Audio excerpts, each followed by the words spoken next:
Bismillah. Assalamualaikum warahmatullahi wabarakatuh.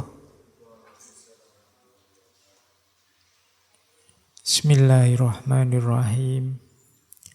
Alhamdulillahi rabbil alamin. Assalatu wassalamu ala asyrafil anbiya'i wal mursalin. Sayyidina wa maulana Muhammadin wa ala alihi wa ashabihi wa man tabi'ahum bi ihsanin ila yaumiddin. Bismillah. Mari kita lanjutkan ngaji kita dalam suasana hujan. Saya tidak tahu, semoga teman-teman masih ingat bahwa hujan adalah salah satu waktu yang mustajab untuk berdoa. Cuma apakah kalimat ini ngefek apa enggak pada kita, saya enggak tahu. Pernah enggak teman-teman ketika tiba-tiba hujan turun, yang diingat jemuran apa doa ini mustajab? Mungkin yang diingat pertama jemurannya, bukan doanya. Oke. Itu yang sering saya sebut sentuhan. Jadi getaran kadang-kadang karena saking terlalu seringnya, saking sangat akrabnya, hal-hal semacam saya sebut tadi sudah getarannya semakin sedikit. Jadi tidak terlalu kelihatan penting lagi dalam hidup kita.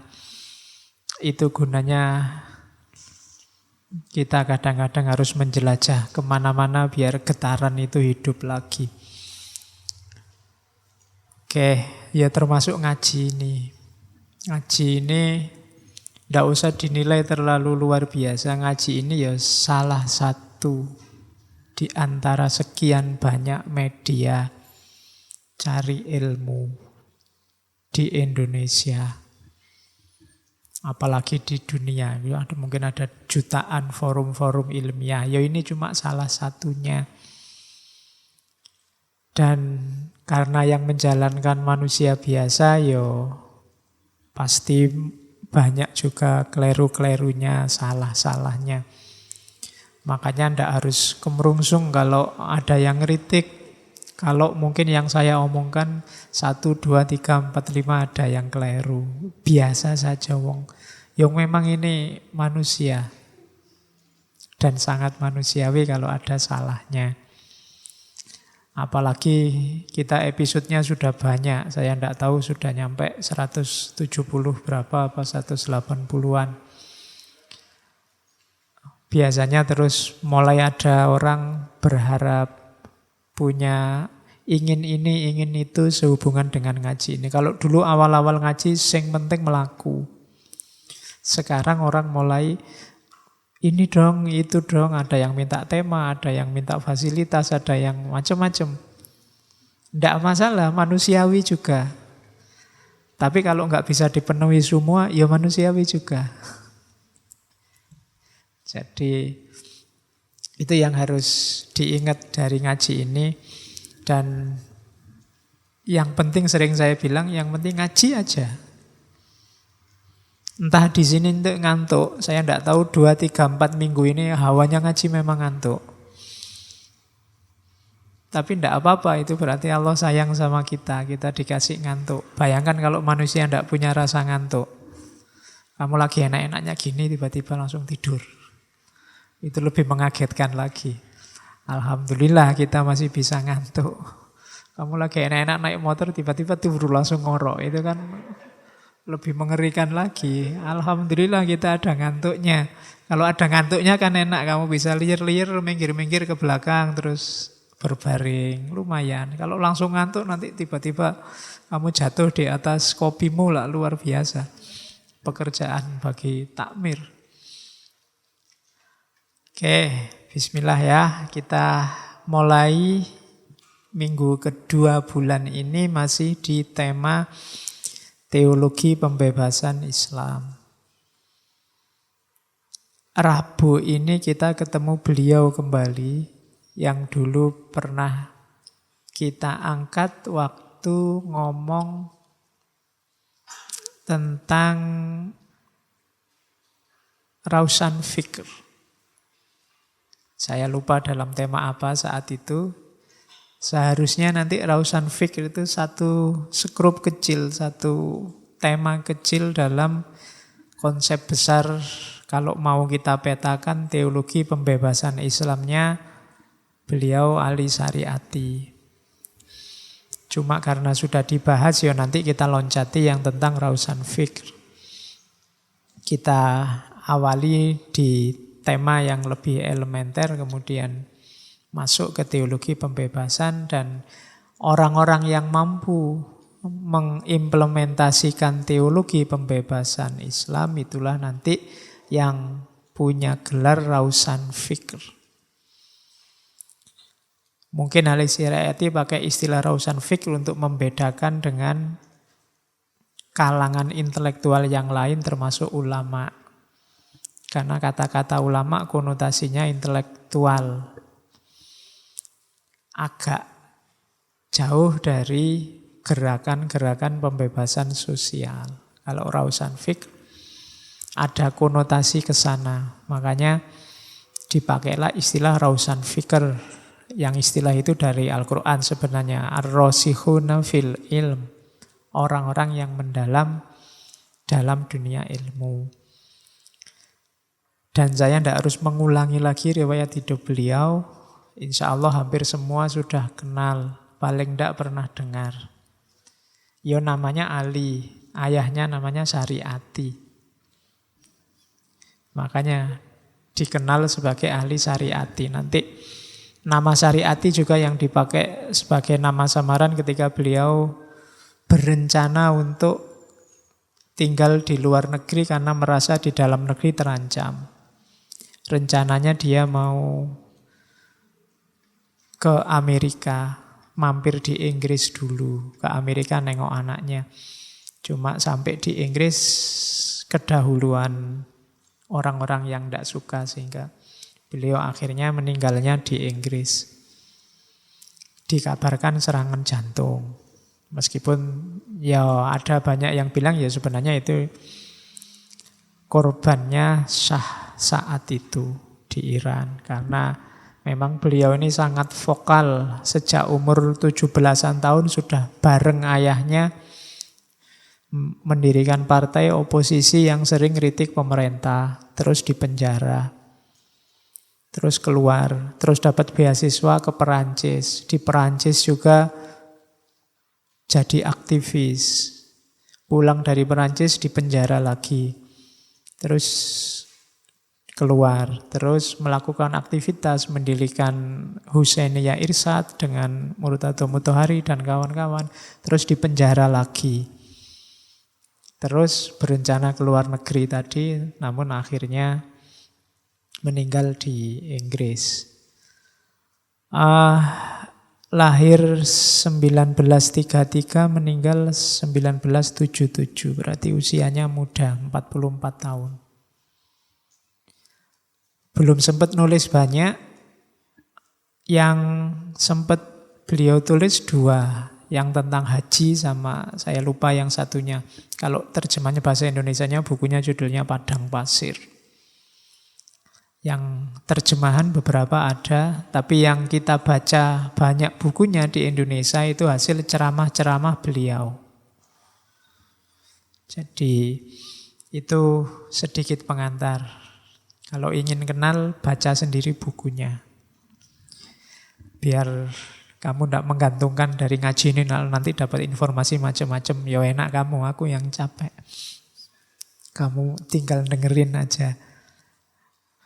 Meskipun di ngaji ini ada banyak hal yang kita omongkan, jangan lupa budaya bacanya. Nggak boleh hilang. Karena nyawa peradaban itu ada di ilmu, dan hidupnya ilmu itu di budaya baca. Oke, bismillah. Yang ngantuk boleh, enggak apa-apa. Hujan-hujan gini memang ngantuk. Kalau boleh saya juga pengen ngantuk. Cuma saya enggak boleh ngantuk, kalau kalian boleh ngantuk. Pokoknya nanti kalau saya ngomongnya ngalor ngidul enggak jelas, itu tanda-tanda gejala ngantuk datang. Oke, bismillah. Diawali dari pandangannya Muthohari tentang manusia.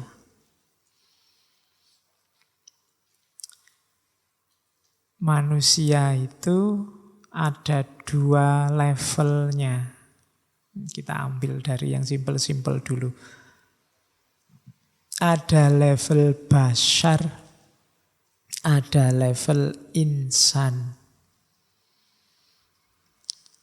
Makanya Nabi di Al-Quran kan ada ayat Kul innama ana basyarum mislukum. Bashar itu manusia level being. Jadi level apa adanya. Tidak positif, tidak negatif. Modal awalmu. Kamu oleh Allah dikasih tubuh, dikasih kepala, dikasih telinga, dikasih akal, dikasih... Itu manusia level bashar. Level being. Jadi begitu kamu lahir, dalam dirimu ada banyak sekali potensi.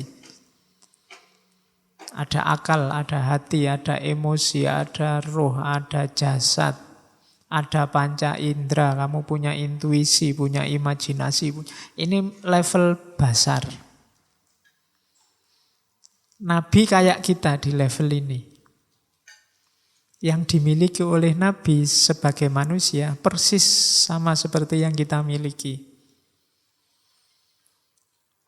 Bedanya di level kedua. Level insan. Jadi di level insan ini level becoming. Kalau bashar itu being, insan ini becoming. Jadi manusia level yang sudah mendaya gunakan semua potensinya. Ya untuk kebaikan pastinya. Jadi itu level insan. Kalau level basar itu modalnya, level insan itu implementasinya. Kita tidak ngapa-ngapain itu sudah manusia. Tapi level basar. Dan kita wujudkan potensi yang kita miliki, kita pilih sesuai yang kita inginkan, itu insan. Kadang-kadang pilihan kita benar, kadang-kadang pilihan kita keliru. Tapi itu menunjukkan kita insan, manusia, level becoming. Jadi, tidak boleh orang, sudahlah Pak, saya biarkan hidup saya mengalir saja. Nanti jalan sendiri, saya nggak usah milih apa-apa, nggak bisa. Karena kita insan. Kamu tidak milih itu pilihan loh. Kamu tidak ngapa-ngapain itu, ya itu ngapa-ngapainmu. Jadi jangan dikira tidak ngapa-ngapain itu tidak ngapa-ngapain. Susah ya. Kalau ditulis tidak ngapa-ngapain itu bukan tidak ngapa-ngapain. Tidak ngapa-ngapain itulah ngapain-ngapainmu. Jadi kenapa? Itu yang kamu pilih. Padahal kamu bisa ngapa-ngapain, bisa tidak ngapa-ngapain. Dan yang kamu pilih adalah untuk tidak ngapa-ngapain. Jadi itu insan. Cuma kualitas insannya jelek. Kalau Nabi kan kualitas insannya puncak, luar biasa. Jadi yang pertama itu, ada 2 level manusia. Ada manusia level bashar, manusia level insan.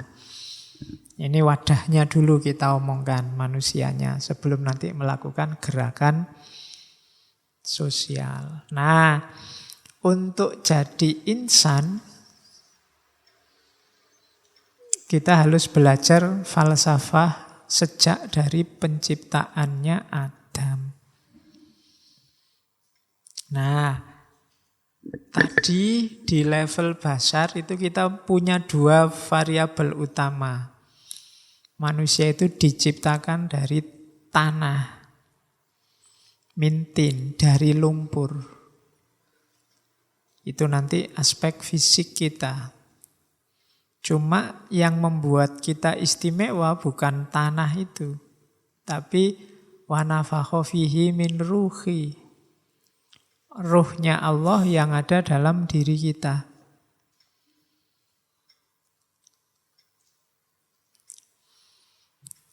Jadi pelajaran dari Nabi Adam yang pertama adalah kita dari tanah dan diberi ruh ilahi. Nah, ada dua aspek dalam hidup kita, ada dua variabel.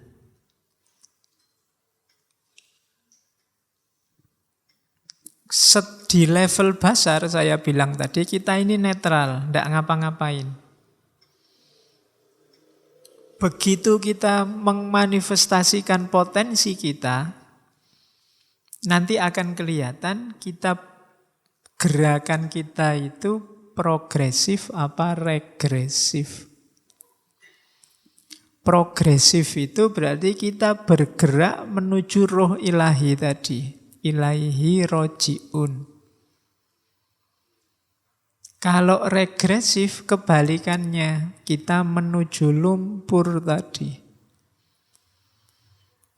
Kita jadi asfala safilin. Kalau bahasa Al-Qur'annya. Asfala safilin itu lebih rendah dari yang paling rendah. Kalau kita orientasinya ke tanah itu kan adanya di bawah.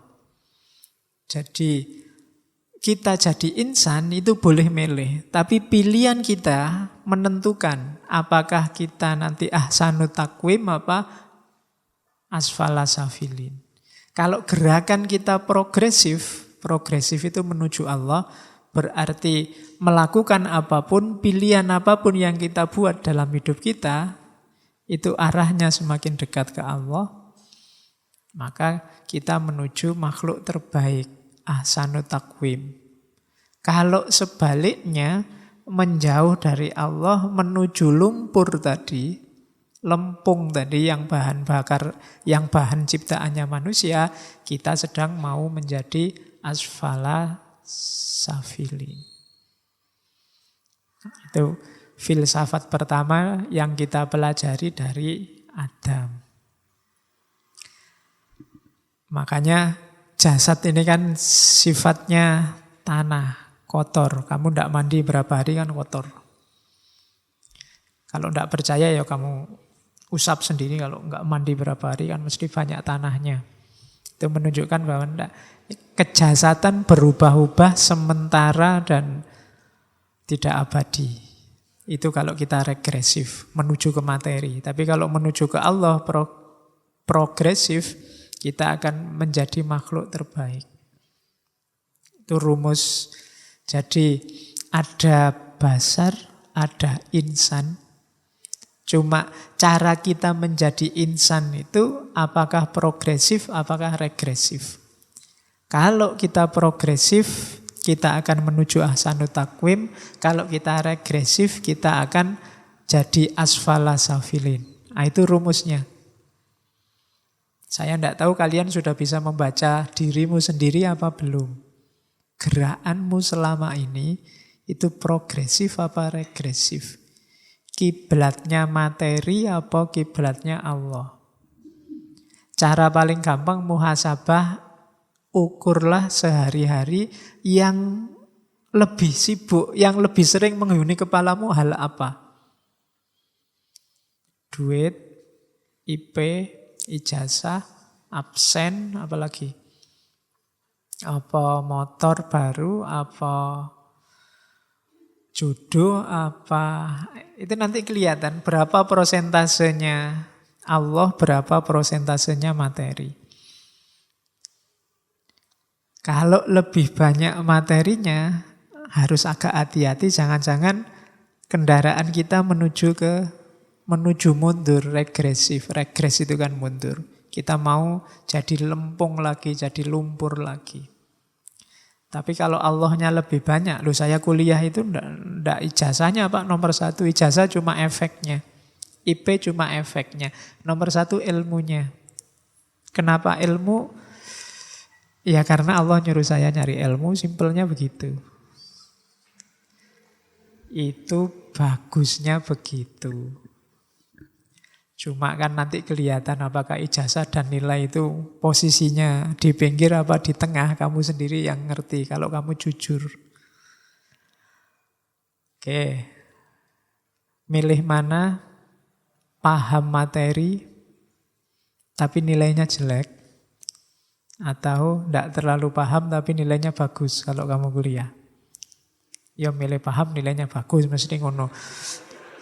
Jawabannya aja cilik. Oke, ya semoga begitu. Paham ilmunya, tapi juga nilainya bagus. Di antara guru-guru saya, dosen-dosen saya dulu, ceritanya ada yang kuliah itu, kalau merasa dia belum menguasai ilmunya, dia secara sengaja waktu ujian tidak meluluskan dirinya. Jawabnya mungkin digawe ngawur, merasa ndak ini saya belum paham benar materi di perkuliahan ini, jadi jawabnya ngawur terus sehingga ndak lulus. Kalau sudah nggak lulus dia akan ngulang dan dia akan berusaha semoga besok bisa menguasai. Selama belum menguasai dia ndak pengen lulus dulu. Yang kayak gini sekarang ndak ada. Kamu mending ketemu dosennya minta nilai daripada ndak lulus-lulus. Tapi ada dulu tapi yang semacam itu. Ya kalau kamu ndak lulus ya pancene memang ndak mungkin lulus. Tapi ada orang tertentu yang targetnya memang ilmu. Belum puas sama dosen itu. Nah, jadi besok kalau kamu ditanya, kok ngulang lagi Mas? Saya belum puas Pak sama Bapak. Saya masih pengen ilmunya Bapak lagi gitu. Dosennya ben seneng. Oke.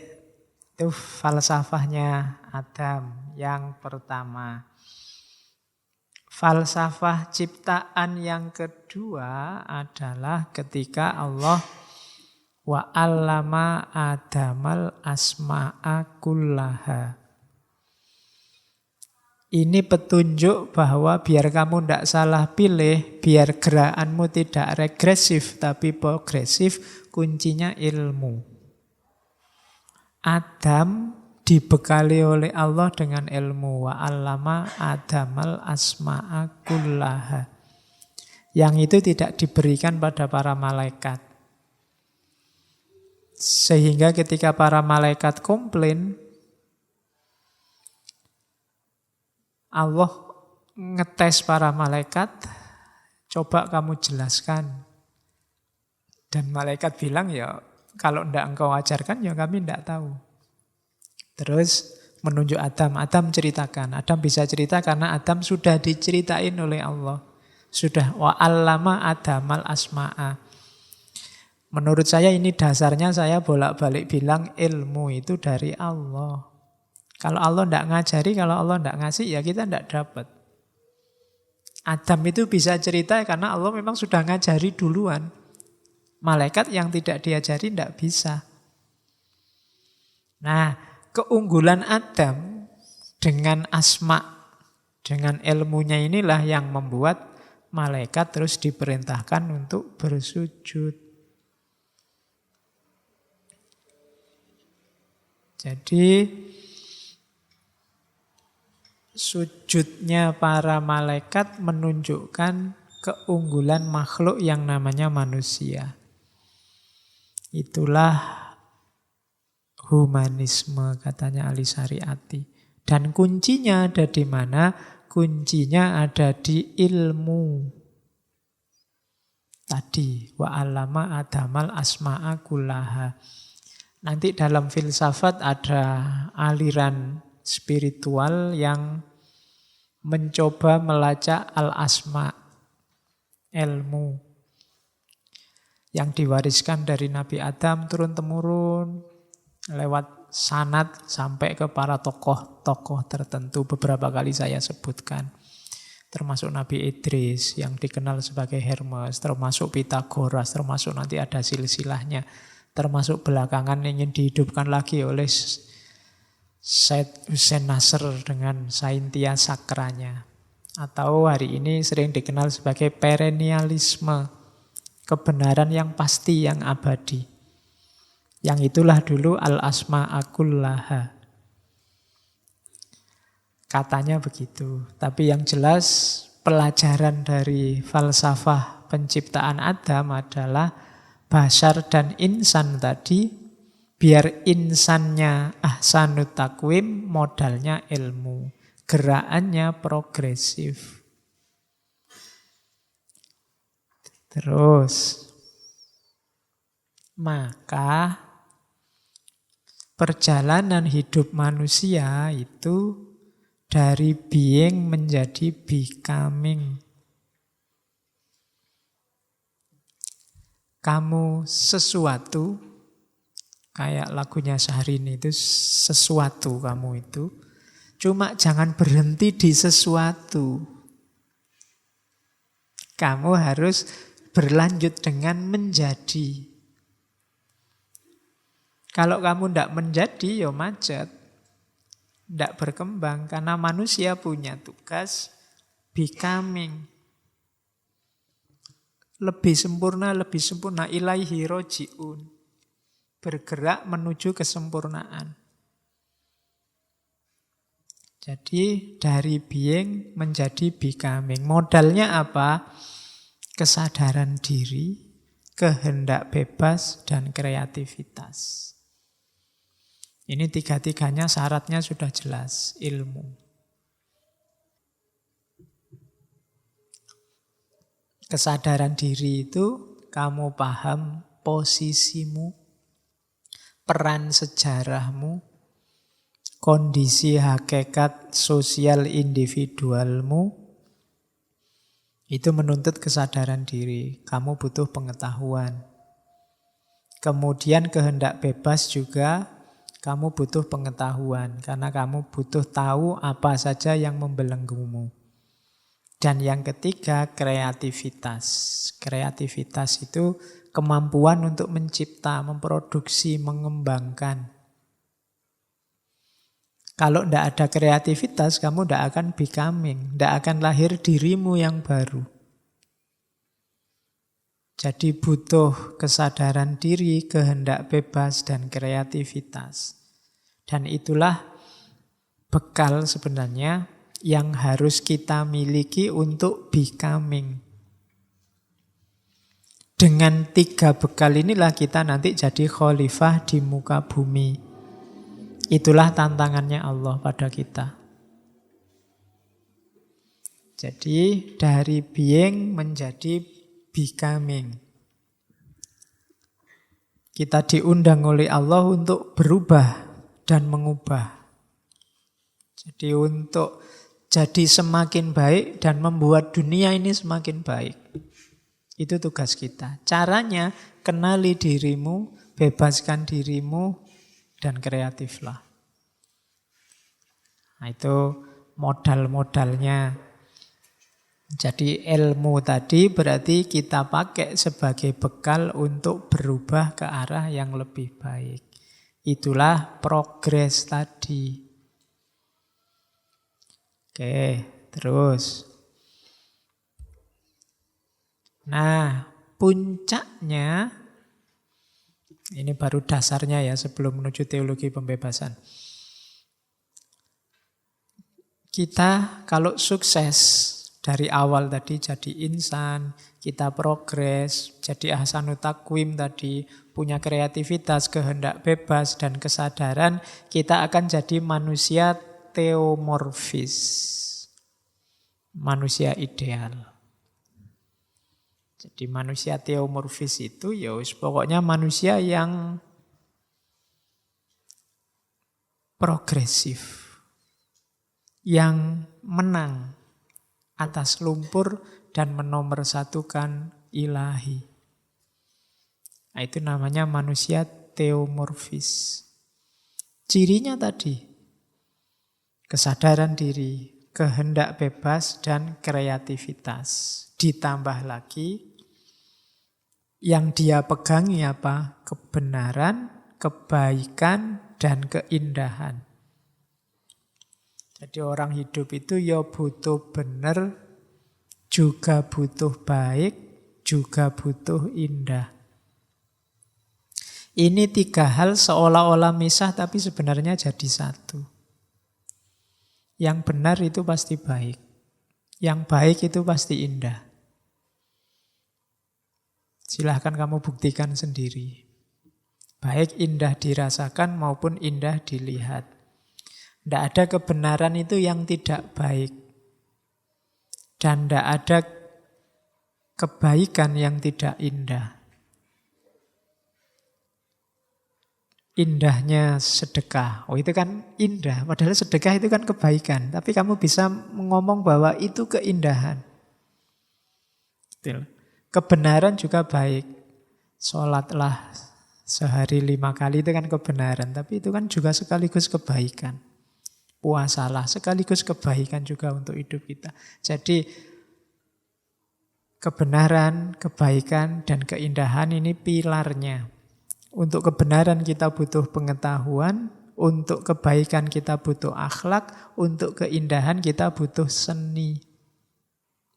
Tidak cukup hanya kebenaran, pengetahuan tentang benar salah, kita juga harus punya akhlak. Tidak cukup menyarankan kebaikan, kemasannya juga harus indah. Barang baik kalau dikemas dengan hal jelek, isinya apik tapi kemasannya misuh-misuh. Ya hasilnya jelek. Isinya tidak akan terjangkau orang. Orang ketemu isi itu kan setelah dia melewati bungkusnya. Kalau orang sudah tidak suka sama bungkusnya, jangan diharap dia masuk ke isinya. Oh, itu yang logika dakwahnya harus paham ini. Banyak orang berdakwah yang bungkusnya jelek.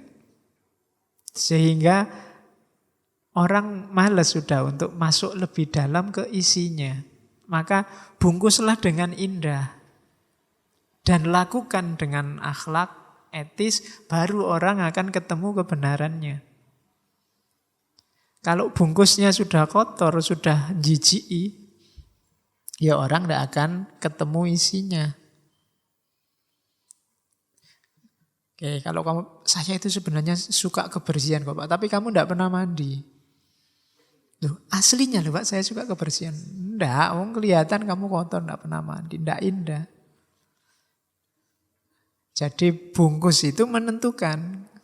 Jangankan banyak di antara kita, lebih penting isi daripada bungkus. Iya, tapi orang akan menjauh dari isi kalau bungkusnya jelek.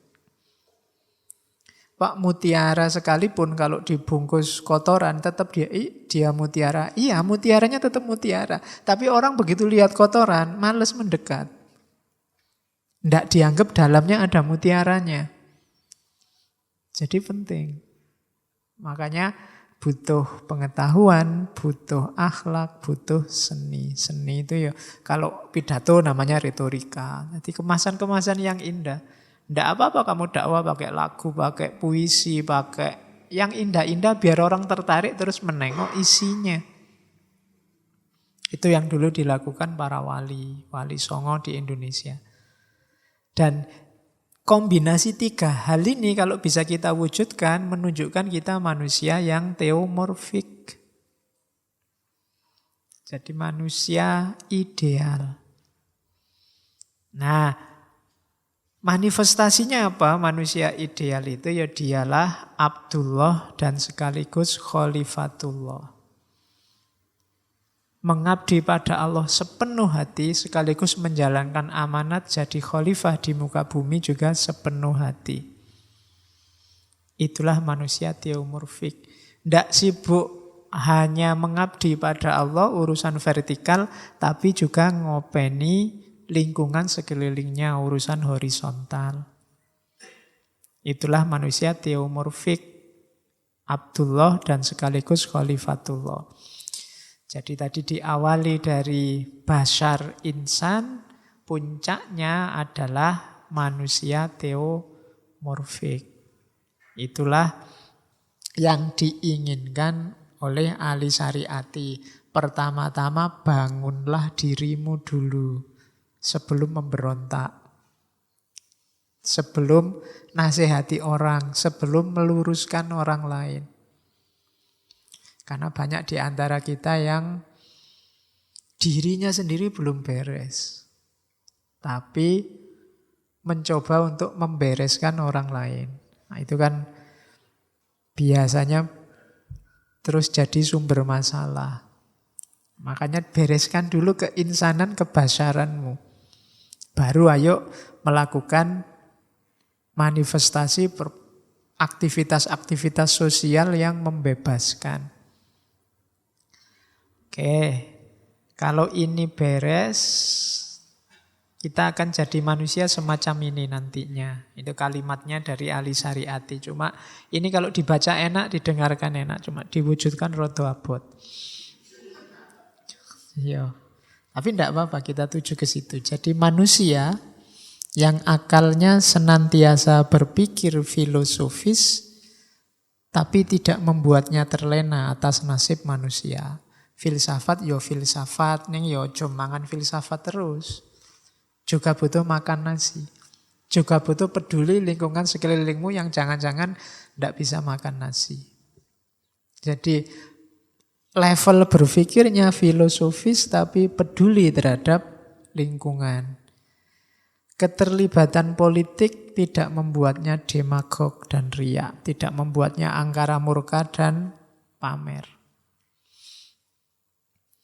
Ilmu tidak membuat keyakinan dan cita-citanya menjadi luntur. Tidak khawatir. Khawatir aku kalau belajar filsafat nanti imanku rontok. Oh, itu berarti khawatir, masih belum tangguh. Orang tangguh itu ya ditambah ilmunya seperti apapun justru imannya semakin kuat. Semakin terbukti bahwa yang dia percaya benar. Saya sering baca di internet itu orang takut berpikir. Khawatir aku kalau dipikir jero-jero. Kan gitu. Kalau di Jawa ada istilah kejeron. Alah mikir rasa jero-jero, kejeron bahaya. Lu padahal berpikir itu ya sedalam mungkin. Tidak apa-apa. Kalau kebenaran yang kamu temukan, dia akan memperkuat keimananmu. Jadi orang teomorfik, manusia teomorfik itu justru ilmunya memperkuat keimanannya.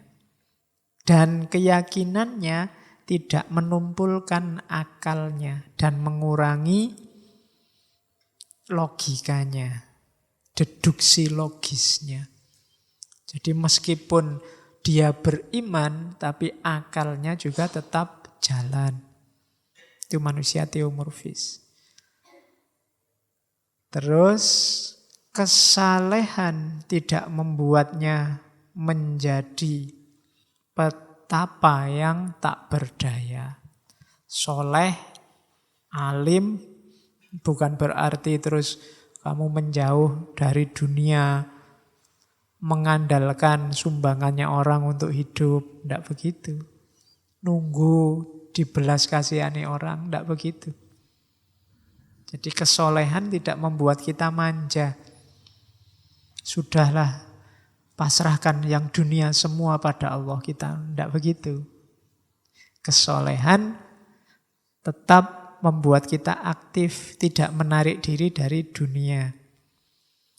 Terus aktivitas sosial tidak membuat tangannya ternoda oleh immortalitas. Ini juga kadang-kadang kalau kita sedang beraktivitas sosial, itu tujuan jadi target satu-satunya. Moralitasnya hilang. Loh yang penting kan keadilan, Pak. Yang penting kan rakyat tertindas. Yang penting iya, tapi tidak menghalalkan segala cara. Kalau immoral ya enggak. Misalnya saya memperjuangkan rakyat miskin, ngapusi sidik-sidik rapopo, enggak begitu. Jangan sampai perjuangan yang bersih dikotori oleh hal-hal yang immoral. Jadi, iya aktivitas sosial bagus, tapi jangan dinodai dengan immoralitas. Dan manusia teomorfis adalah manusia jihad dan ijtihad. Manusia yang mau berjuang dan sungguh-sungguh. Ijtihad itu ndak iseng, ndak asal gerak. Tapi ada aksi, juga ada refleksi. Yo mikir, yo implementasi. Ndak mikir saja, tapi juga implementasi. Ndak ujuk-ujuk gerak, ujuk-ujuk demo, tapi juga mikir. Ada strategi, ada target, dan macam-macam. Terus manusia teomorfis adalah manusia sair dan pedang. Bisa lembut, bisa keras. Dan juga manusia teomorfis itu manusia yang kesepian, tapi juga dia komitmen. Biasanya orang baik itu temannya sedikit. Jadi kenapa biasanya tidak ikut tren? Dia sendirian. Banyak yang tidak cocok sama dia. Itu manusia kesepian biasanya. Kalau pengen tidak kesepian, ikut arus. Temennya banyak. Tapi kamu tidak punya karakter teomorfis tadi. Kamu jadi kerumunan. Dan jangan salah, di tengah kerumunan orang tidak akan kenal dirimu. Kamu tidak punya identitas. Untuk orang kenal dan kamu paham identitasmu, kamu memang harus kesepian. Kenali dirimu dalam sepi. Kan gitu. Kalau dalam ramai kamu tidak bisa. Puitis ya, manusia sair memang. Dan pedang. Kalau sudah ngamuk ya tidak sair lagi, tapi pedangnya keluar. Oke, tapi dia kesepian. Tapi dia punya komitmen. Karena punya komitmen lah kadang-kadang orang kesepian. Yang lain ikut saja apa katanya orang. Terus dia juga manusia yang punya emosi sekaligus akalnya jalan. Emosi dan jenius. Kekuasaan dan cinta kasih. Keyakinan dan pengetahuan. Dia adalah manusia yang menyatukan semua dimensi kemanusiaan yang sejati. Jadi manusia inilah yang benar-benar manusia. Yang tidak kayak gini, alternatifnya dua. Dia sedang berproses menuju ke sini atau salah arah, regres tadi. Jadi kita pasti belum di sini, enggak usah. Kalau ada yang ngaku-ngaku sudah di sini, aku ora percaya. Tapi semoga kita bergerak menuju ke sini.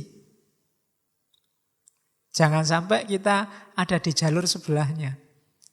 Jalur gerak mundur, jalur regresif. Ya tugas kita kan ke sini. Dan ini manusiawi, no? Pak, yang kayak gitu malaikat. Enggak. Itu terlalu baik, Pak. Enggak ada yang terlalu baik. Ya apik, tapi enggak terlalu. Ya memang wajarnya begitu. Kalau kita belum nyampe sini, berarti belum jadi manusia yang sangat manusiawi. Manusiawi itu ya dia jihad dan ijtihad. Dia juga punya emosi, punya akal. Punya keyakinan, keimanan karena manusia itu lemah. Tapi sekaligus punya pengetahuan sebagai senjata. Itu semuanya manusiawi.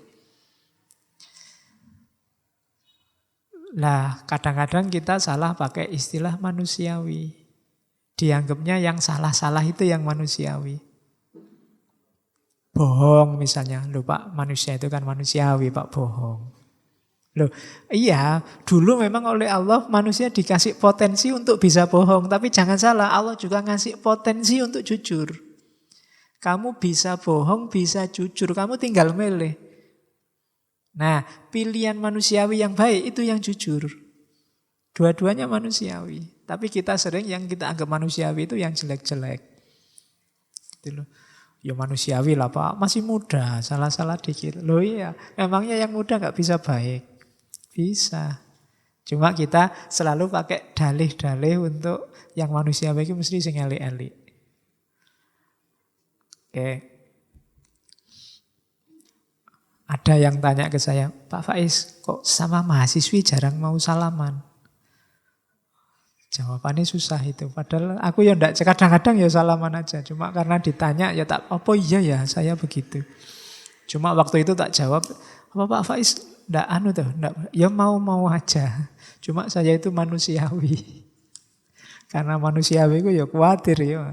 Karena sekarang kan anak cium tangan itu pakai dibolak-balik pipi kiri, pipi kanan itu.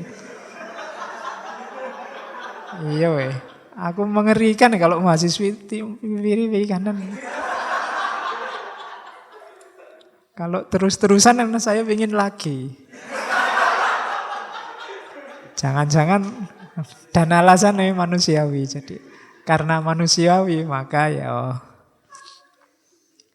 oke, kan sekarang gitu trennya. Kalau dulu cium tangan ya cium biasa, sekarang pakai pipi kiri, pipi kanan itu. Itu yang bikin kita tertarik. Oke, ada puisi bagus. Judulnya Satu yang diikuti 00 yang tiada habisnya. Terjemahan. Jadilah manusia agung, bagai seorang syahid, seorang imam, bangkit, berdiri, di antara rubah, serigala, tikus, domba, di antara 00 yang bagai satu. Jadi sebelum kita eksis jadi insan yang progresif, kita belum jadi satu, kita masih 0. Sama kayak segala hal yang lain yang masih 0, belum satu. Maka jadilah satu, jadilah yang menomorsatukan Tuhan. Ini puisinya Ali Syariati. Jadilah manusia agung, bagai seorang syahid, seorang imam, dan seterusnya. Jadi ini kalau kita sukses jadi manusia teomorfis. Kita sudah tidak 0 lagi. Tadi saya bilang di antara kerumunan kita tidak punya identitas, kita kosong. Tapi kalau sudah terbangun jati diri, kita baru satu. Dan yang bisa menyatukan Allah. Oke. Nah, dari situ baru ayo melakukan gerakan sosial. Manusia itu tergantung cara dia memandang realitas, memandang kenyataan. Tadi kan bekalnya pengetahuan. Itu artinya pengetahuanmu nanti jadi kunci caramu membaca dunia. Itulah nanti yang namanya world view. Ulama yang belajarnya fikih terus, ya world view fikih. Melihat apa-apa, dicarikan judgement, dicarikan hukum fikihnya. Ulama yang belajar tasawuf, sufi, ya melihat apa-apa dengan kerangka berpikir tasawuf. Ulama yang belajar filsafat melihat apa-apa dengan kerangka berpikir filsafat. Itulah namanya world view. Manusia teomorfik tadi kan kuncinya ada di pengetahuan. Dan pengetahuan inilah nanti yang jadi cara baca kita. Pendapatmu tentang ngaji ini mungkin macam-macam. Itulah world view-mu. Ada yang suka ngaji itu filsafat-filsafat yang barat-barat. Ada yang Islam-Islam, ada yang tasawuf-tasawuf, ada yang suka Jawa-Jawa. Itu biasanya sesuai world view-nya masing-masing. Cara pandangnya terhadap dunia. Nah, jadi jangan salah, setiap orang punya world view. Nah, manusia yang progresif katanya ahli Syariati, world view-nya harus punya corak religius humanistik. Religius itu vertikal, humanistik itu horizontal.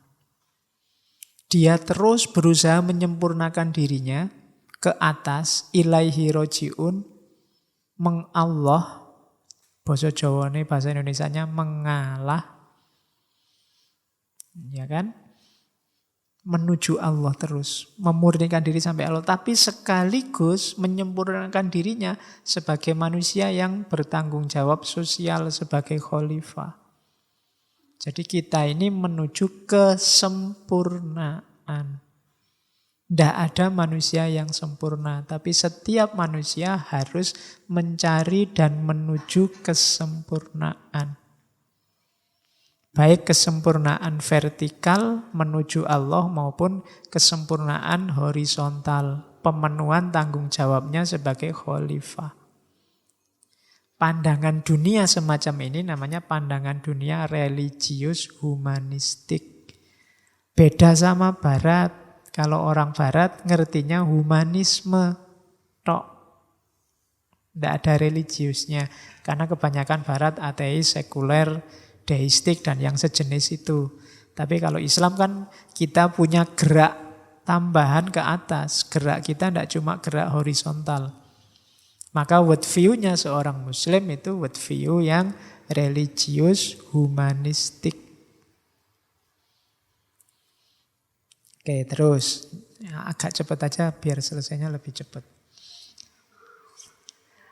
Nah, worldview humanistik itu dasarnya pandangan dunia tauhid. Ini istilah sering kita dengar. Pandangan dunia tauhid itu penjelasannya simpelnya adalah inna lillahi wa inna ilaihi roji'un. Hakikat kita yang sejati itu dari Allah. Dan nanti akan kembali ke sana. Itu pandangan dunia tauhid.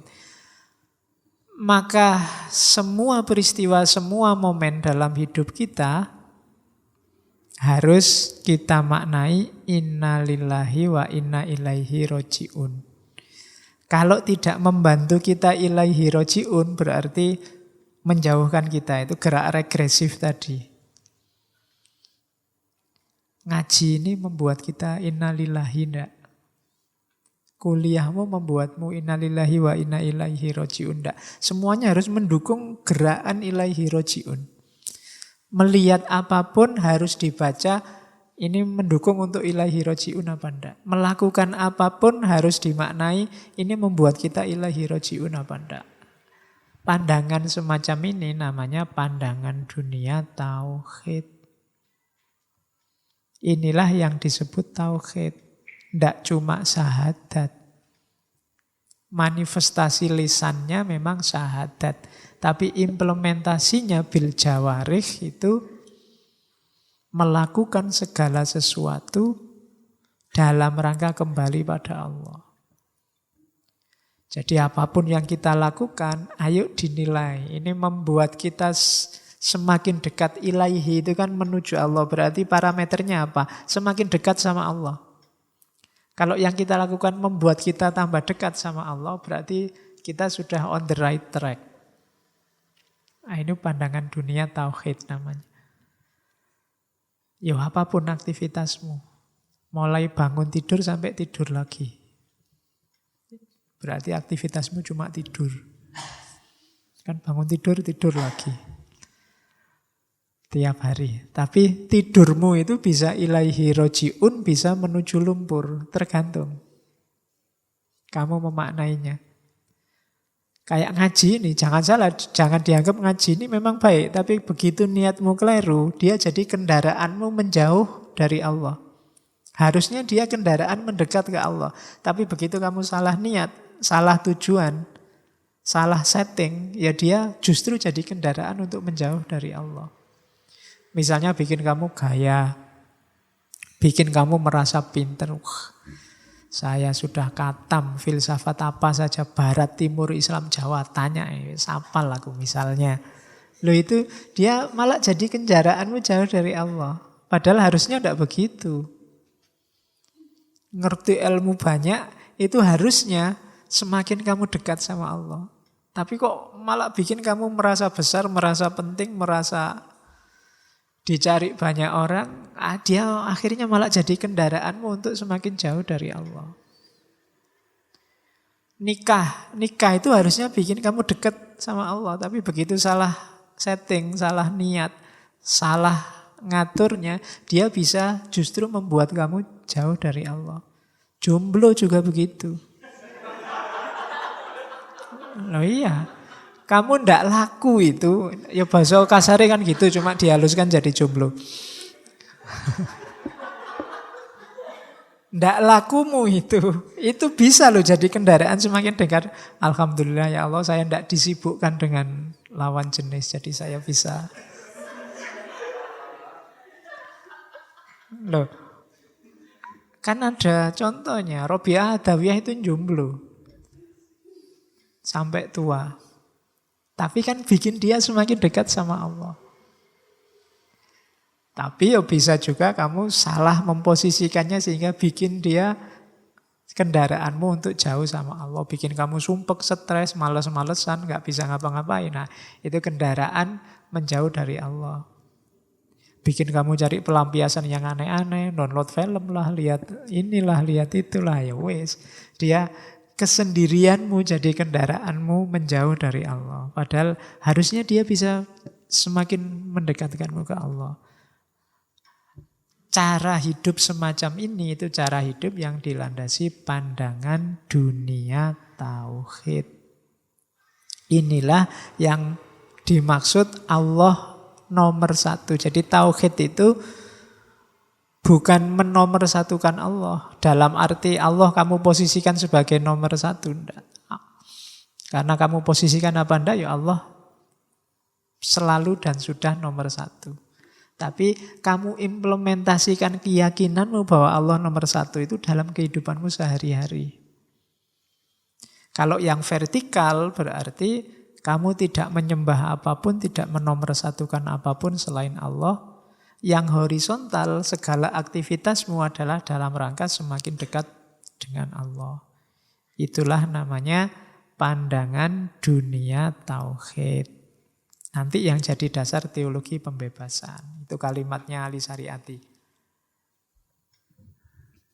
Pandangan dunia tauhid menuntut manusia hanya takut pada satu kekuatan, yaitu kekuatan Tuhan. Maksudnya Allah. Selain dia adalah kekuatan yang tidak mutlak alias palsu. Tauhid menjamin kebebasan manusia dan memuliakan hanya semata kepadanya. Pandangan ini menggerakkan manusia untuk melawan segala kekuatan dominasi, belenggu, kenistaan manusia atas manusia. Tauhid memiliki esensi sebagai gagasan yang bekerja untuk keadilan, solidaritas, dan pembebasan. Jadi efek sosialnya apa pandangan dunia tauhid itu? Kalau kita memang benar-benar bertauhid, kita pasti anti ketidakadilan, anti pembelengguan, anti penindasan. Seperti dijelaskan minggu lalu, di setiap fenomena tidak adil, fenomena penindasan, di situ tauhid tercederai. Karena di situ ada penguasaan dari manusia atas manusia yang lain. Ada pemaksaan dari satu orang ke orang yang lain. Maka bertauhid itu ternyata efeknya tidak cuma individual, tapi juga sosial. Makanya ada istilah tauhid sosial. Itu berarti dampaknya, efeknya tauhid dalam kehidupan sosial. Kehidupan sosial yang gimana sih yang bertauhid itu? Kehidupan sosial yang anti ketidakadilan, yang isinya kesetaraan dan pembebasan dari segala jenis pembelengguan. Karena dalam tidak adil, pembelenggu dan macam-macam itu manusia tidak bisa menomorsatukan Tuhan. Karena dia dipaksa, dihegemoni, didominasi oleh orang lain. Allahnya tidak bisa nomor satu akhirnya. Nah itu efek sosialnya tauhid. Puisinya bagus dari Ali Syariati untuk menjelaskan dimensi sosial dan dimensi vertikalnya tauhid. Bagi dia, sehubungan dengan Allah, tauhid berarti keesaan, oneness. Bagi kita, tauhid adalah kesatuan. Maksudnya hanya Allah satu-satunya yang di atas kita. Selain Allah, semuanya setara. Kepadanya, tauhid berarti penghambaan. Kepada kita, tauhid berarti pembebasan. Kalau kita berhubungan dengan Allah, kepada Allah, tauhid ini kan kita pasrahkan seluruh hidup kita pada Allah. Tapi dalam hidup kita sendiri, untuk mewujudkan seluruh hidup kita, satu-satunya hanya Allah apa? Jalannya satu, pembebasan. Bebaskan dirimu dari semua keterikatan, dari semua keterkungkungan, baru kamu ketemu menomorsatukan Allah. Kalau masih ada selain Allah yang kamu nomorsatukan, berarti ada yang mengikatmu selain Allah. Ada yang mengungkungmu selain Allah. Apakah itu nilai, apakah itu dosen, apakah itu rektor mungkin, atau temanmu sendiri, atau pacarmu kalau yang punya. Atau ini kan belenggu-belenggu dalam hidupmu yang harus kamu bebaskan. Termasuk level sosial masyarakat yang terbelenggu. Masyarakat kita itu sebenarnya belenggunya banyak, cuma kita tidak sadar. Kita dihegemoni, didominasi habis-habisan. Dan kita tidak bisa bergerak, tidak bisa membebaskan diri.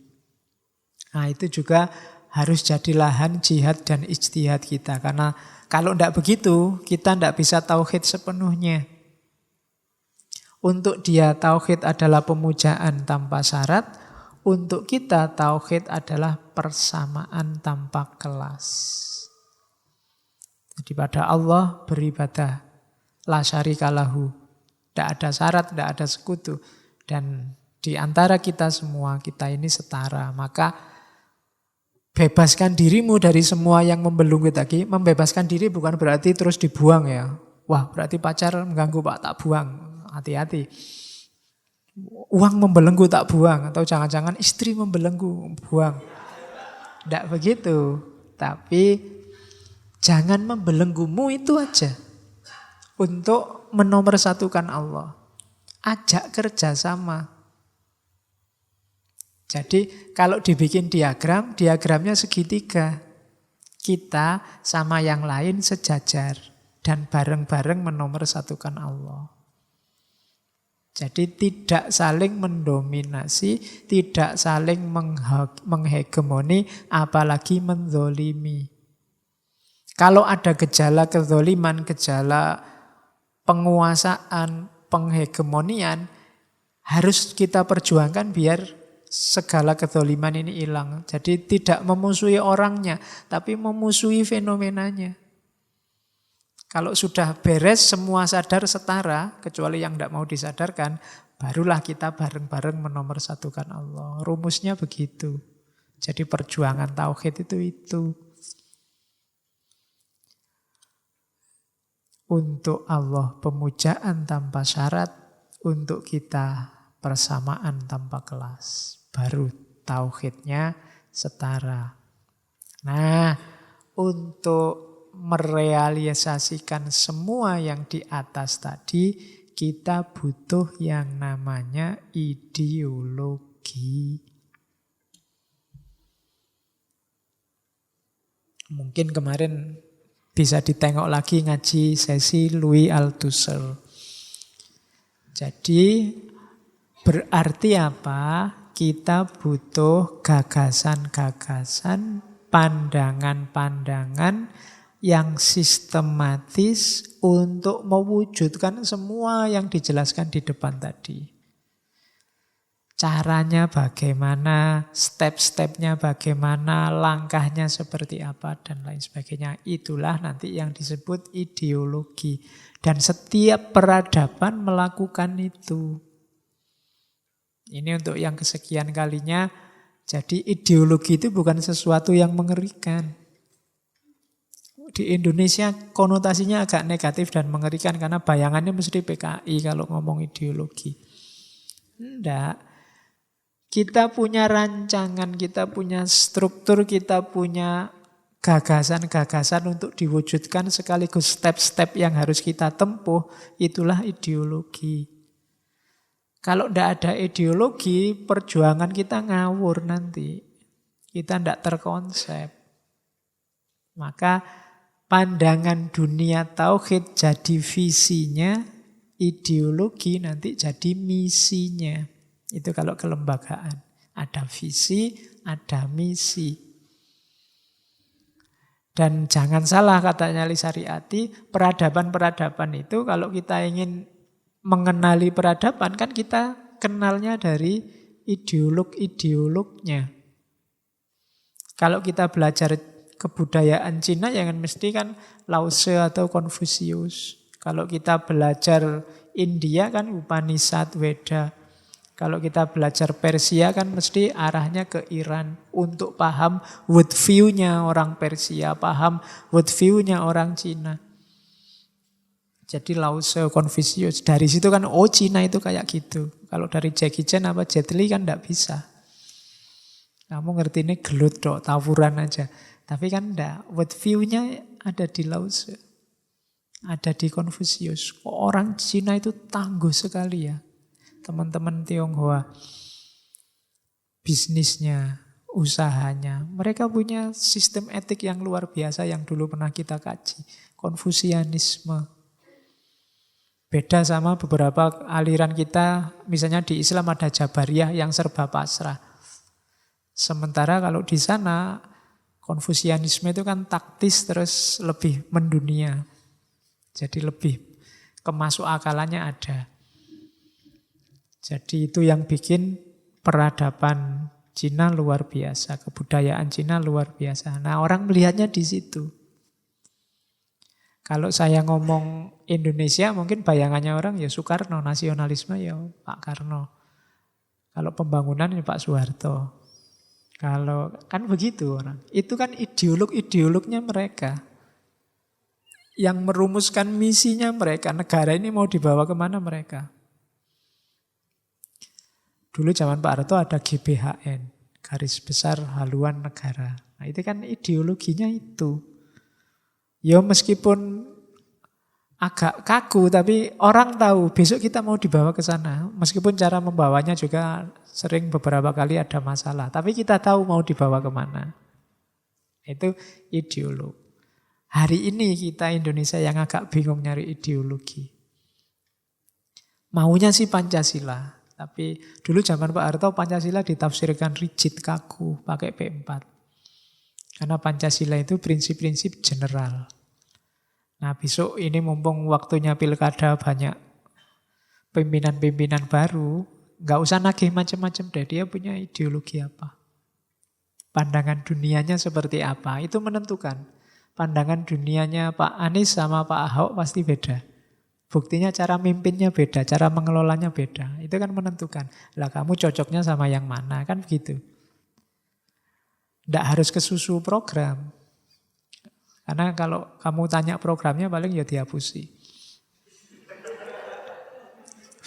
Kamu lihat visinya saja mereka. Jadi world view-nya sama ideologinya. Karena nanti mau dibawa kemana sih? Kan itu penting.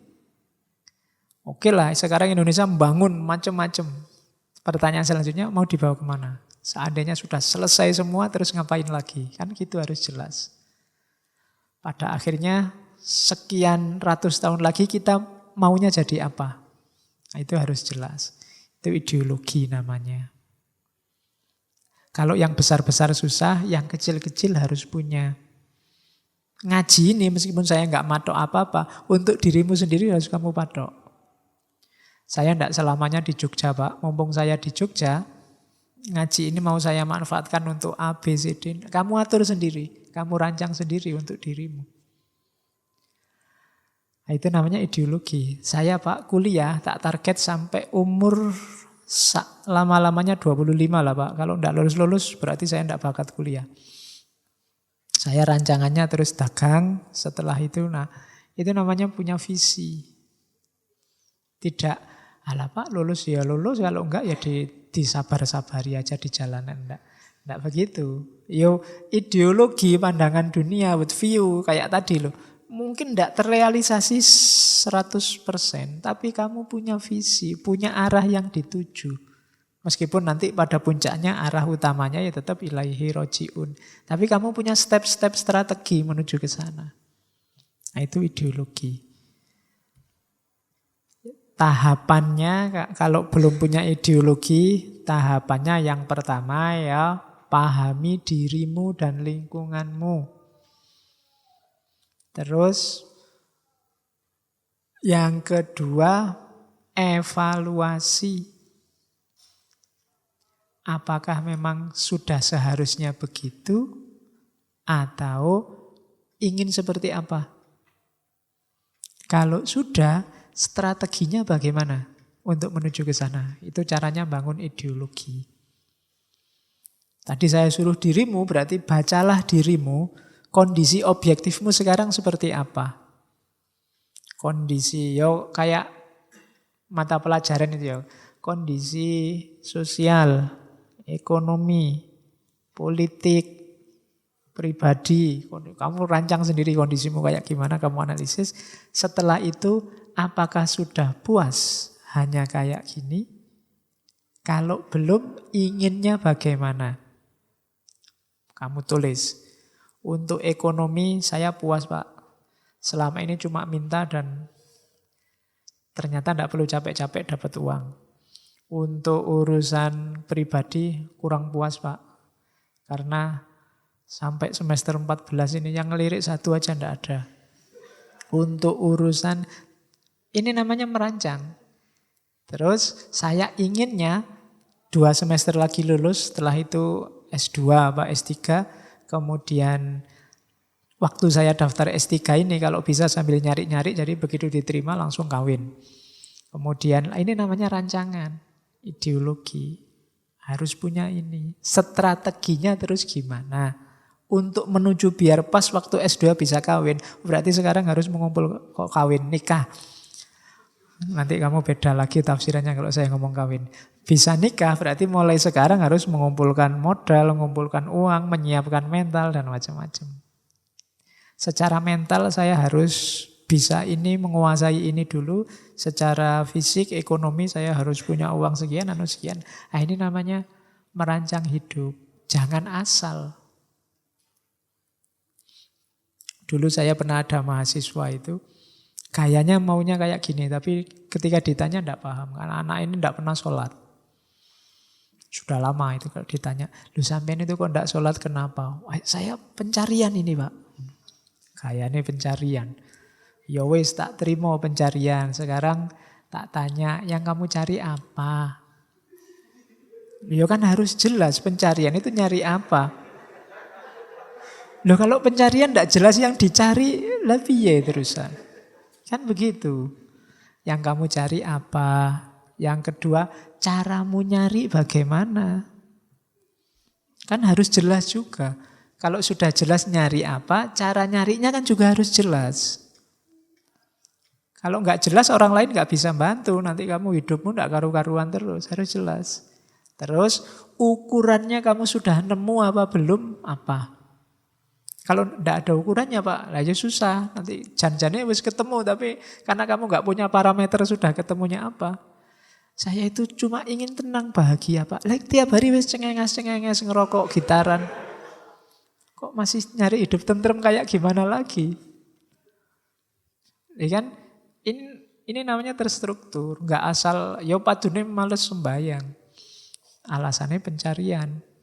Yo kalau jelas kan mau nyari apa, kita bantu nyariin bahan-bahannya kita kasih deh. Mau bahas apa, nyari apa kan begitu. Kan sering kalian alasannya itu Pak, kita nyari pencerahan Pak. Iya wis enggak apa-apa, caramu nyari gimana? Terus ukurannya kamu merasa sudah tercerahkan itu gimana? Apa sekedar puas? Apa kalau sudah paham berarti tercerahkan? Apa kalau sudah bisa dijalankan baru kamu sebut tercerahkan? Kan harus jelas. Kan sering kan, kamu mungkin rekaman-rekaman itu kamu komentari, wah saya tercerahkan Pak. Lu tercerahkan ki opo maksudnya? Opo sekedar paham itu terus namanya tercerahkan dari kemarin tidak paham. Opo terbuka wawasan baru yang akan mengubah hidupmu lebih baik dari kemarin itu tercerahkan. Atau apa? Kan harus jelas dulu. Oke, ini tahapan-tahapan ideologis. Nah, jadi rancangannya tadi ya, dan masukkan dalam rancanganmu pembebasan dari 4 itu. Karena yang memenjara kita 4. Pembebasan dari alam, dari sejarah, dari masyarakat, dan dari ego. Pembebasan dari alam itu kita butuh ilmu. Kita harus menguasai tekniknya, teorinya, ilmunya. Baru kita tidak terkungkung oleh alam. Baru kita bisa menaklukkan. Tidak lemah di hadapan alam. Yang kedua, penjara sejarah. Penjara sejarah itu pahami hukum-hukum sejarah dan kuasai. Hukum sejarah itu contohnya sunatullah. Kalau kamu males, maka kamu gagal. Kalau kamu tekun, kamu akan panen hasilnya. Ini kan hukum-hukum sejarah. Kalau kamu curang, kamu akan ketemu batunya pada akhirnya. Ini hukum-hukum sejarah. Kuasai, jangan dibelenggu oleh ini. Kamu yang ada di atasnya. Orang dibelenggu itu kan di penjara di bawahnya. Kuasai berarti kamu ada di atasnya. Kamu yang nyetir sejarahmu. Yang ketiga, penjara masyarakat. Hukum adat, tradisi, sosial, hukum bersama. Harus kritis. Mungkin ada yang tidak relevan, tidak cocok sama kehidupan kita sehari-hari. Dan yang keempat, penjara ego. Penjara diri kita sendiri. Ini yang paling berat untuk ditaklukkan. Katanya Nabi, inilah jihad besar. Menaklukkan diri. Menaklukkan alam, menaklukkan sejarah, menaklukkan masyarakat lebih gampang karena di luar diri kita. Tapi menaklukkan ego, menaklukkan diri kita itu susah. Kita selalu jadi tawanan ego kita sendiri. Wah, ini 4 penjara ini luar biasa. Jadi pembebasannya pertama-tama kita bebas dari alam, dari sejarah, dari masyarakat, dan dari ego. Kemudian 4-4-nya, saya bilang tadi, ego, masyarakat, sejarah, dan alam, bareng-bareng menomorsatukan Allah. Tidak ada relasi saling mendominasi, saling menghegemoni. Ini 4 penjaranya manusia. Nah, untuk mewujudkan semua yang di atas tadi, kita butuh agama. Khususnya Islam. Islam itu watak dasarnya membebaskan. Yang dilakukan Nabi membebaskan. Adalah perlu menjelaskan tentang apa yang kita maksud dengan Islam. Dengannya kita maksud Abu Dzar. Bolak-balik cerita Abu Dzar ya. Abu Dzar diidolakan kalau ngomong teologi pembebasan. Abu Dzar Ghifari itu sahabat yang termasuk sahabat awal masuk Islam. Mungkin urutan ke-7 apa ke-8. Dan sukunya namanya suku Ghifari. Suku Ghifari itu terkenal penjelajah, pengembara. Jadi satu ketika Abu Dzar ini datang pada Nabi, karena dia dengar ada Nabi baru dan dia tertarik ingin masuk Islam, akhirnya jalan sendiri nyari Nabi. Ketika ketemu Nabi, ketika ditanya, kamu dari mana? Dari suku Ghifar. Terus syahadat. Terus, wahai Nabi, saya sudah syahadat. Sekarang apa yang kau minta? Nabi minta, ya wis kamu pulang aja, dakwahlah di kaummu suku Ghifar. Tapi saat itu Abu Dzar, ya nanti saya pulang. Tapi sebelum itu, saya mau woro-woro di depan Ka'bah. Di Masjidil Haram, saat itu di Mekah. Dan Jangan salah, muslimnya cuma baru 5. Kalau ada yang berani teriak-teriak di depan Ka'bah itu alamat. Bonyok semua mesti.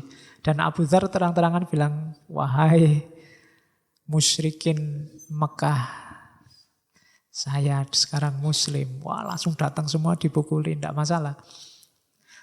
Terus nanti dia kembali ke sukunya dan nanti ketika Nabi datang di Madinah, semua suku Ghifar masuk Islam dan tiba-tiba datang ke Madinah. Berbondong-bondong semua. Dan Nabi pernah tanya pada Abu Dzar, kalau kamu lihat ada pemimpin yang curang, makan harta rakyatnya, apa yang kamu lakukan? Saya angkat pedang, tak penggal kepalanya. Katanya Abu Dzar. Tapi Nabi mengingatkan, ojo kesusu.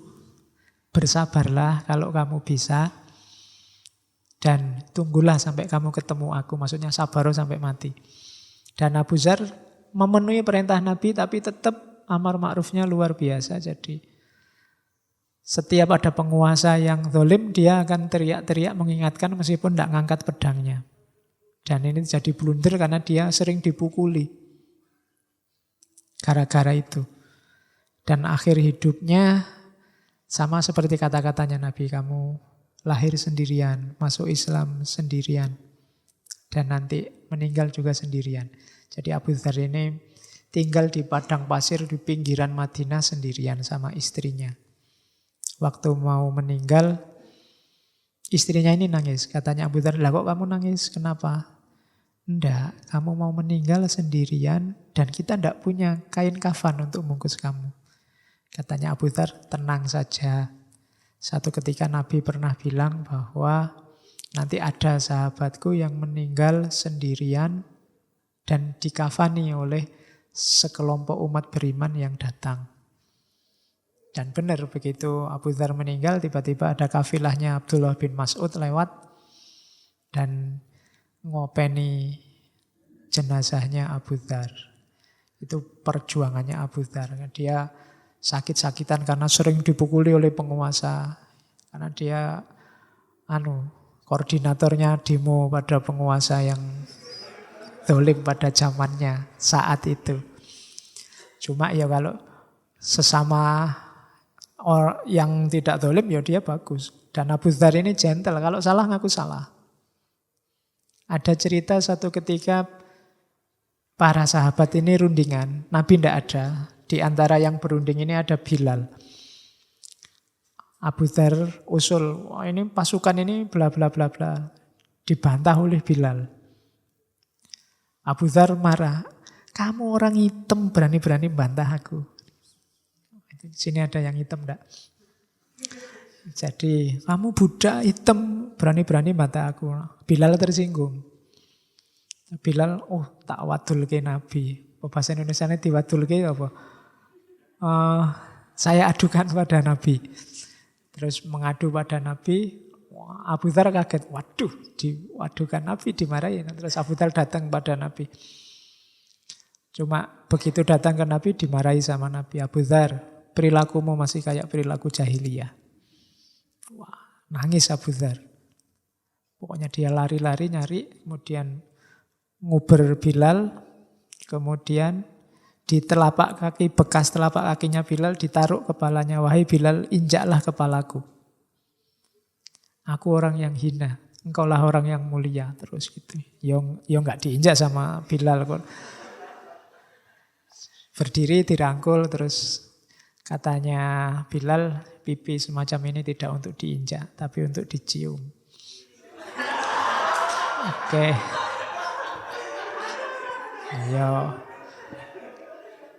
Ya itu menunjukkan Islam yang rahmatan lil alamin kuwi ngono. Jadi saling menyayangi. Kalau salah ya ngaku salah, tidak mentang-mentang. Kalau ada saudaranya minta maaf ya dimaafkan. Itu dicontohkan oleh para nabi dan sahabatnya. Dan Abu Dzar termasuk idola. Idola dalam hal ketegasannya. Bukan Islamnya khalifah. Khalifah dalam tanda petik, makanya dikasih miring. Islam aristokrat maksudnya. Islam elit. Islam keadilan dan kepemimpinan yang pantas, bukan Islamnya penguasa. Aristokrasi dan kelas atas. Islam kebebasan, kemajuan, dan kesadaran. Bukan Islam perbudakan, penawanan, dan pasivitas. Islam kaum mujahid, bukan Islamnya kaum ulama Islam kebajikan dan tanggung jawab pribadi dan protes. Jadi maksudnya Islam yang aktif berjuang, yang tidak ngurusi kesolehan pribadinya saja. Bukan Islam yang menekankan disimulasi takiyah keagamaan. Karena beliau Syiah ada ajaran takiyah, wasilah para ulama dan campur tangan Tuhan. Tapi Islam perjuangan untuk keimanan dan pengetahuan. Bukan Islam yang menyerah dogmatis dan imitasi atau taklid kepada ulama. Jadi Islam itu ya aktif lah. Justru nyawanya Islam itu ada di aktif tadi, progres, bergerak. Gerak yang menuju Allah. Itu ada lagi kalimatnya. Adalah tidak cukup dengan menyatakan kita harus kembali pada Islam. Kita harus menspesifikasi Islam mana yang kita maksudkan. Jadi kalau ada yang bilang Islam itu ya iya, Islam itu asli ini siji, cuma orang menerjemahkannya macam-macam. Maka kalau ada yang bilang kita harus kembali pada Islam, ya, tapi Islam yang mana? Islamnya Abu Dzar atau Islamnya Marwan? Marwan bin Hakam, Khalifah Umayyah yang luar biasa dahsyat jeleknya. Banyak cerita-ceritanya tentang karena Hakam bapaknya Marwan itu kan juga sudah sejak zaman Nabi, beliau oleh Nabi malah disuruh diasingkan. Atau Islamnya Marwan, sang penguasa. Karena nanti beliau ini jadi khalifah setelah Muawiyah II kalau dinasti Umayyah. Keduanya disebut Islam, walaupun sebenarnya terdapat perbedaan besar di antara keduanya. Satunya adalah Islam kekhalifahan, istana dan penguasa. Sedangkan lainnya adalah Islam rakyat, mereka yang dieksploitasi dan miskin. Lebih lanjut, tidak cukup sah dengan sekedar berkata bahwa orang harus peduli kepada kaum miskin dan tertindas. Khalifah yang korup juga berkata demikian. Islam yang benar lebih dari sekedar kepedulian. Islam yang benar memerintahkan kaum beriman berjuang untuk keadilan, persamaan, dan penghapusan kemiskinan. Jadi nyari Islam jenisnya Abu Dzar, tidak cukup hanya peduli, saya peduli dengan orang miskin, saya peduli, tidak. Saya nyumbang semampu saya, keluarnya kelinting, uang 1.000. Tidak. Berjuang biar strukturnya berubah, tidak ada lagi penindasan. Itu maunya Ali Syariati. Siapa yang dibela? Mustad'afin. Cuma katanya Syariati kita sering keliru, terlalu sempit kita mengartikan mustad'afin. Secara letterlek mustad'afin itu memang kelemahan dan keputusasaan. Tapi makna luasnya itu istibdad, istikmar, istismar. Istibdad itu despotisme, penyembahan pengagungan pada selain Allah. Istikmar, kolonialisme, penjajahan. Istismar, eksploitasi. Orang diperas tenaganya mungkin, orang diperas kekayaannya mungkin untuk kepentingan yang meras. Siapapun, dimanapun ada peristiwa istibdad, istikmar dan istismar, despotisme, pengagungan selain Allah, kolonialisme dan eksploitasi, disitulah terjadi fenomena mustad'afin.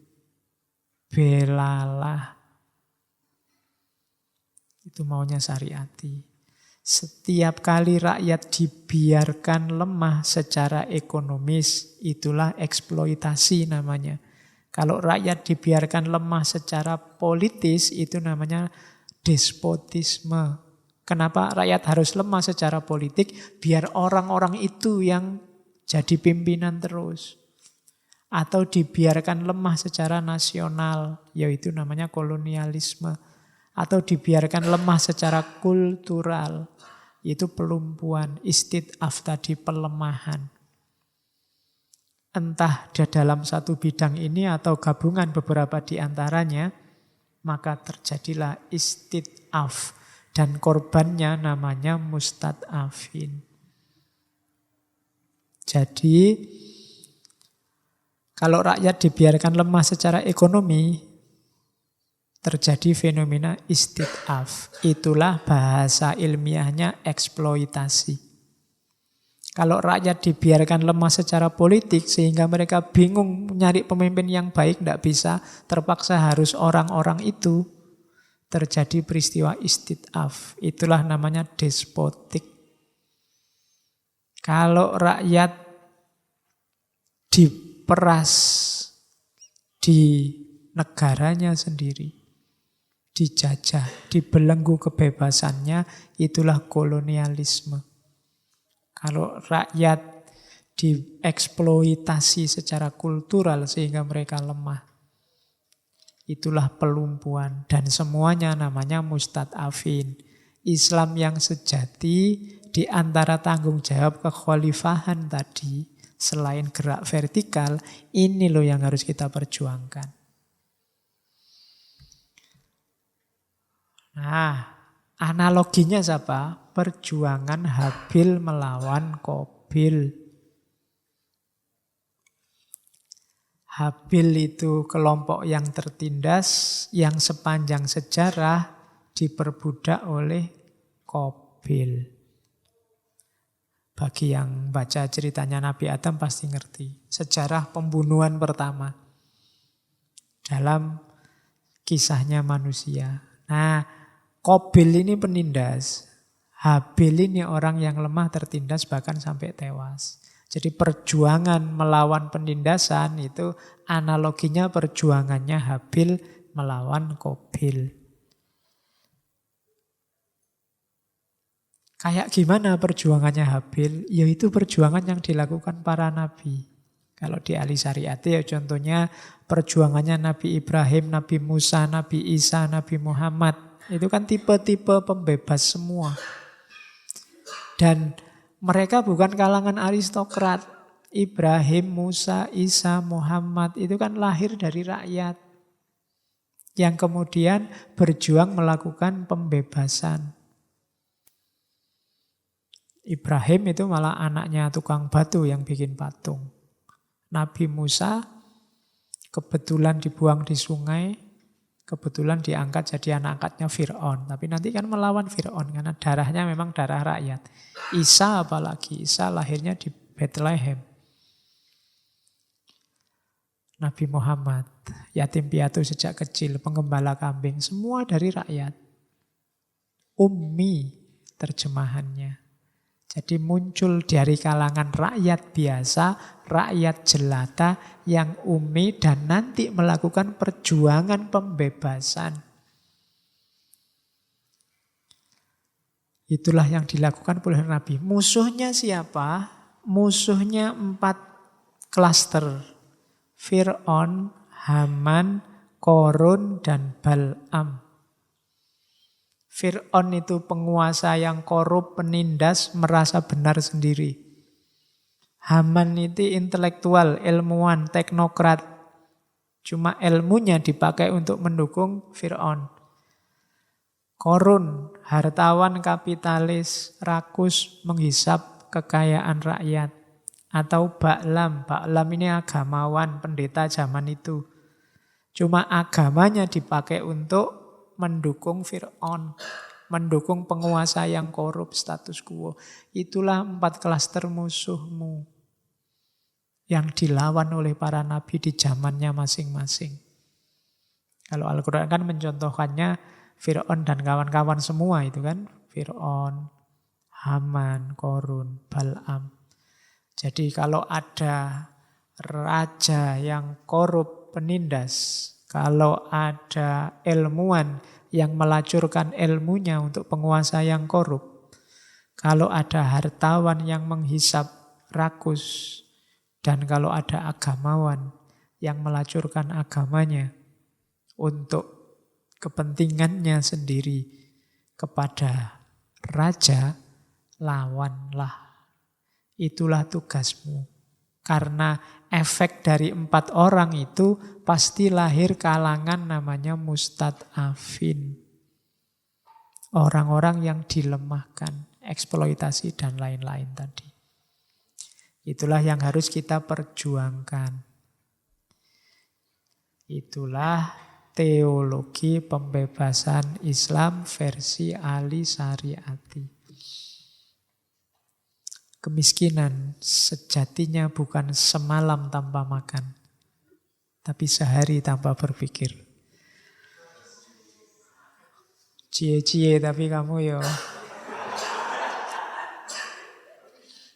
Kalau semalam tanpa makan kita melakukan ya, kalau malam pas tidur kan tidak makan.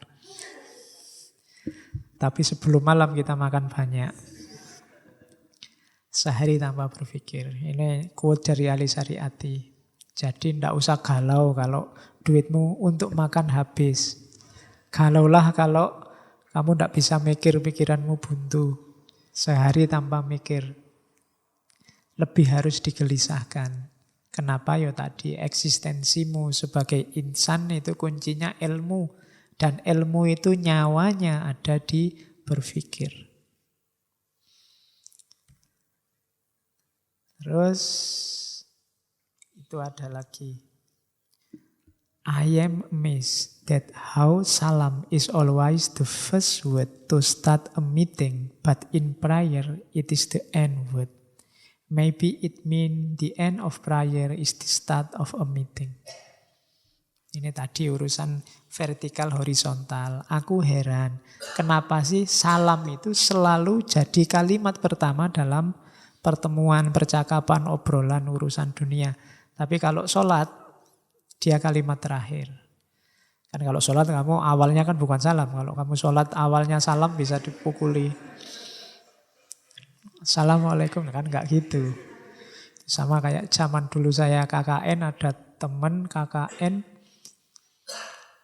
KKN-nya di masjid gini, pas waktu sholat disuruh adzan. Saking groginya karena nggak pernah adzan, harusnya keluarnya Allahu Akbar, keluarnya Bismillah loh. Itu saking nervose ya, mau bilang Allahu Akbar malah Bismillah keras banget. Bismillah.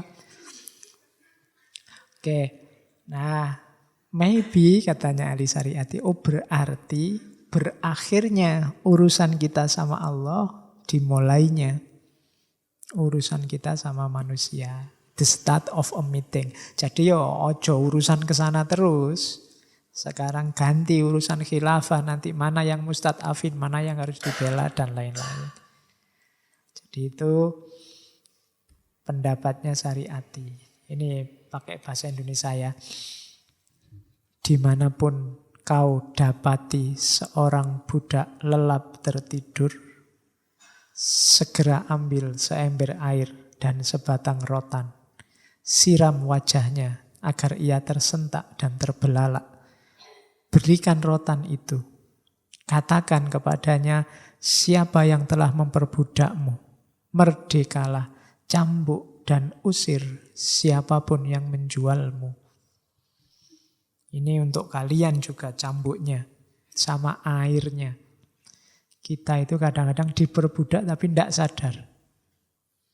Kita dieksploitasi tapi tidak ngerti atau tidak mau ngerti. Maka siramlah dan kasihlah cambuk. Itu maunya ahli Syariati. Terakhir, ini tadi yang kesepian tadi. The more man realizes his humanity, the lonelier he feels. Semakin orang sadar kemanusiaannya, semakin kesepian dia akan merasa. Kayak tadi, karena manusia itu kebanyakan hidupnya dalam kerumunan. Kita sebagian besar hidup kita adalah kosong, nol, tidak ada artinya sama sekali. Kalau kita sudah mulai berpikir, mulai merumuskan jati diri kita, seringkali nanti kita jadi sendirian. Maksudnya apa? Tidak kayak yang lain. Kita akan kesepian. Mungkin cara berpikir kita, cara hidup kita beda sama yang lain. Tapi disitulah sebenarnya yang diinginkan oleh Allah. Dimulai sejak insan, basar, dan seterusnya tadi. Kesadaran kita sebagai manusia itu saja. Dengan segala potensi dan tanggung jawabnya. Jadi the lone layer. Kita akan semakin kesepian. Kalau kalian merasa, Pak, saya ilmu saya tambah, tapi kok saya merasa asing sama teman-teman yang lain ya Pak. Yang lain itu cara mikirnya gitu-gitu, saya kok kelihatannya beda sendiri. Ya, mungkin kalimatnya Ali Syariati ini cocok. Semakin kamu sadar dirimu, semakin kamu merasa kemanusiaanmu, semakin kamu sendiri. Karena banyak orang lain itu hanya ikut arus begitu saja, tidak mau mikir, tidak mau menyadari hakikat keberadaannya sebagai manusia. Oke, alhamdulillahirabbil alamin. Teologi pembebasannya Ali Syariati sudah selesai. Kita lanjutkan pembebasan selanjutnya minggu depan dengan Hasan Hanafi. Gagasan-gagasan pembebasan ya tipenya sama nanti. Meskipun rumusan-rumusannya berbeda. Oke, saya kira itu, kurang lebihnya mohon maaf. Wallahul muwafiq, wallahu a'lam bissawab. Wassalamualaikum warahmatullahi wabarakatuh.